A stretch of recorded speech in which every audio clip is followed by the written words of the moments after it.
तू दया करो ये देवी माई ओ पगली के दी हम भुलाई। तू दया करो ये देवी माई ओ पगली के दी हम भुलाई। नहवा दिन नवरात करब हम अपन सिरवा नवाई। तू दया करो हे देवी माई ओ पगली के दी हम भुलाई। तू दया करो ये देवी माई ओ पगली के दी हम भुलाई।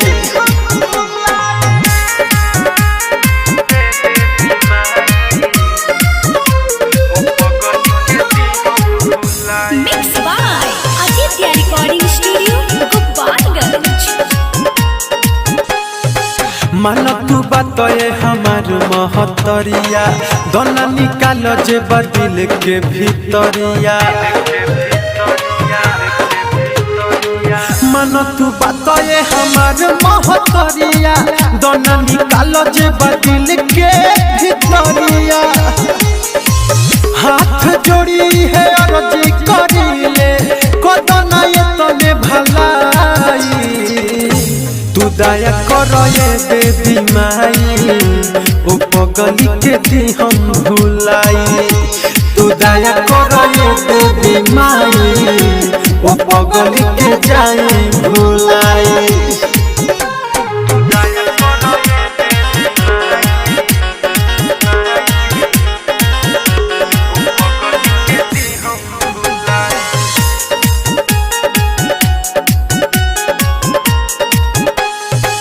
ओके विसार दिही है मकसदबा दरदी पकावा के पार करत हदबा।